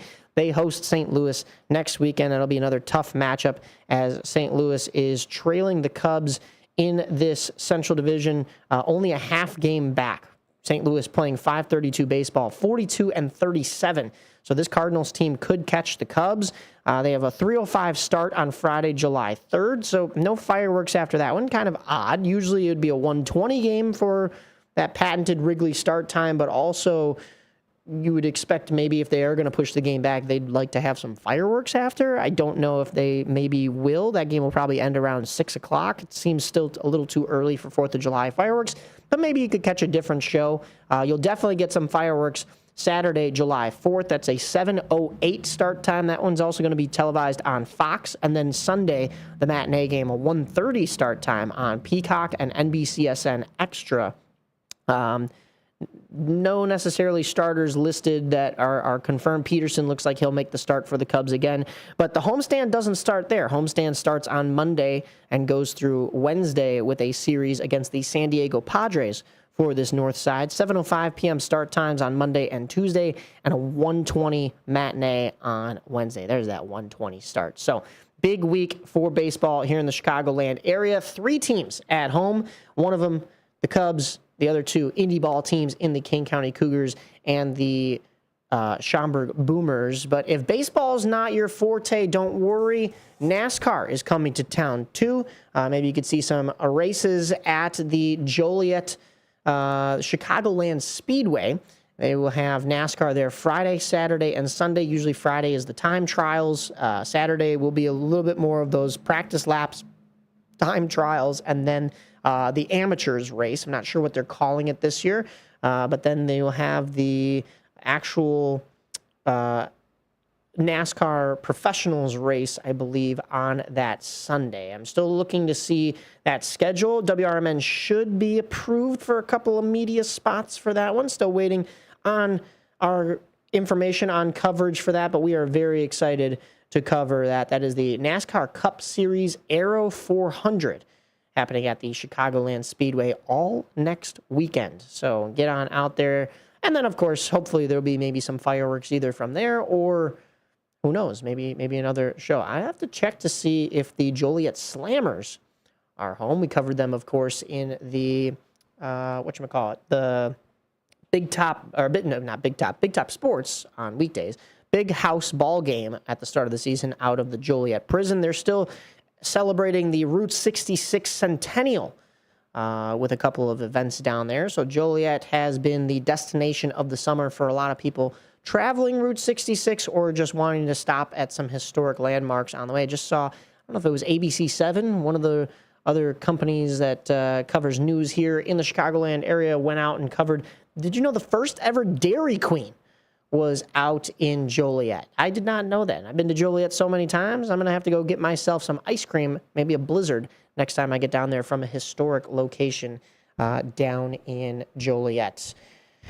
But that's enough baseball talk. We've covered pretty much everything we could as far as soccer, as far as hockey. Well, I got one more hockey announcement. Give me 1 second here. But before that, real quick, the Chicago Sky, 6-12, sitting in 6th in the Eastern Conference on the division side of things. The only team below them in that is the whatchamacallit. Hold on. That pulled up the conference. Connecticut Sun, Eastern Conference. Connecticut Sun are 4-15. Not how you want to start a season with a 2.11 percentage. The Chicago Sky, though, playing .333 basketball. It was a better week for them, though. They got to play the Portland Fire, the new expansion team. I do really dig their logo. It's like a rose because, Portland is known for their roses and thorns and whatnot. You see that with the NWSL team named the Thorns. But it's like a pink rose on fire, which is kind of cool. Chicago putting up 124 points on them in the last matchup, which took place last night. 124-94, a 30-point victory. And that wasn't the first time that the Sky put up triple digits against the Fire. This is weird for me to say because we have the Chicago Fire here. So it's like Sky versus Fire. What is going on here? The Chicago Sky, I want to say Chicago Fire, but the Chicago Sky also defeated the Fire on Wednesday. That was a 101-78 victory. So almost another 30-point game right there. So two major wins to try to get this Chicago Sky team back into 500 contending territory. They started off this season well. They started on the road for their first 4 games and went 3-1. And ever since then, it has been downhill. They lose their home opener to Dallas. They lose that next game to a tough Minnesota Lynx team. They stayed at home, and it was a 4-game losing streak at home. Toronto, a brand new team.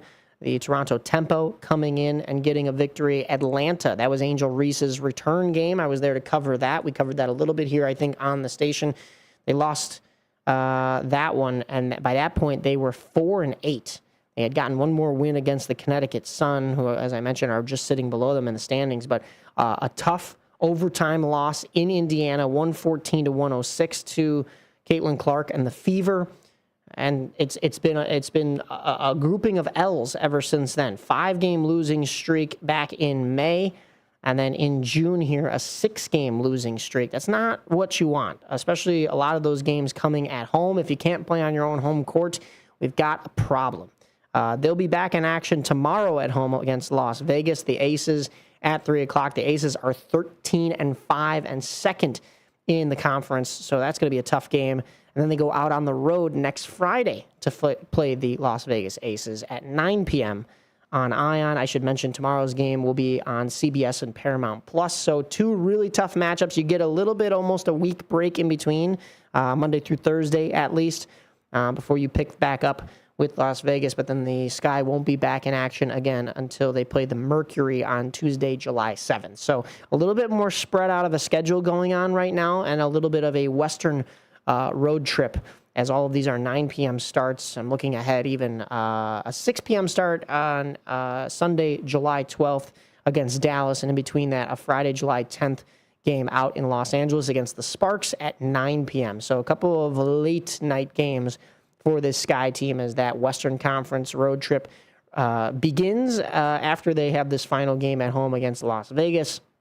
They're going to have to turn something around, especially on the road. Maybe it'll be like those first couple games of the season where they do well on the road and inch back towards 500. 6 games below is a tough hole to dig yourselves out of, especially at this point in the season and with a WNBA season that only plays 40 games. So you're going to have to really catch up if you want to be contending by the end of summer. And I think, with how bad last season went for the Sky, I don't think the expectations were to have playoffs or be in that conversation this year. They were 2 years ago. If you remember, they dropped out just at the very tail end of the season due to injuries.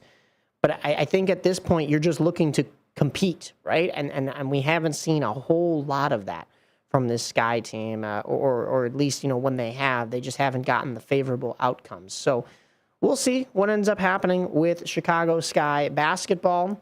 But the only other sports going on right now in the Chicagoland area anyway, with the pause in the soccer seasons for both NWSL and the actual men's side, MLS, for the World Cup, that would be another USA team. And what are you talking about, Mike?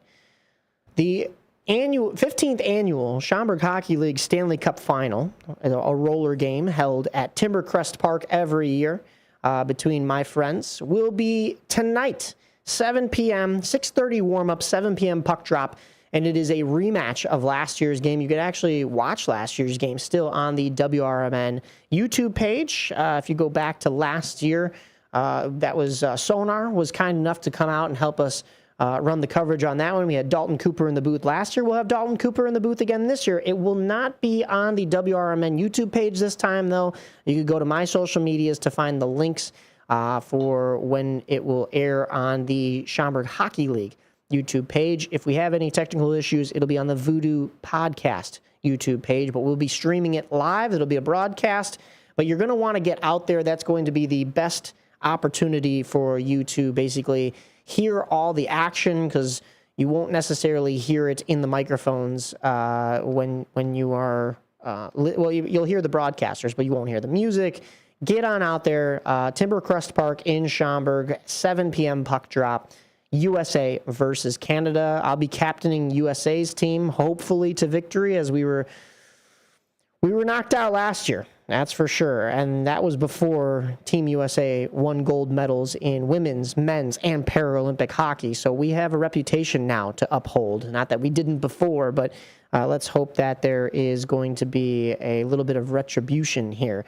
Jack Quigley, who we've had on the show here before, Roosevelt hockey alumni, will be on Team Canada. His brother, now playing for Roosevelt, will be there as well. And a lot of really cool star-studded appearances from some local skilled roller hockey here in the Chicagoland area. So make it on out. I'm excited. 15th annual. We're going to make it 16 next year. Hopefully, by that time, I'm off skates. I think I'm just going to start running this game from now on.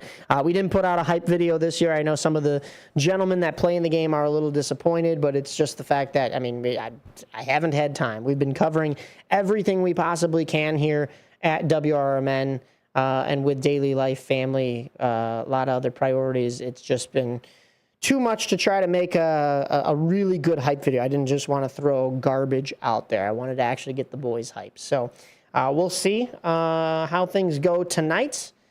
But in the meantime, you can find us on all of our social medias, whether it's myself, Dalton Cooper, or Nick Johnston. You'll find us through the WRMN pages. You can follow WRMN on Facebook, Instagram, TikTok. I think we have an On the Rise account for Twitter, and On the Rise is on all of those aforementioned platforms as well. Go give us a follow. That's where we are posting our daily content. So if you're behind on your sports news and you don't want to wait till Saturday, you're still going to tune in on Saturday. Trust me. But you can jump in on the socials and join in the conversation. Hey, we've got some people that are chiming in. Thank you to Brendan. Thank you to Dean for chiming in on the YouTube.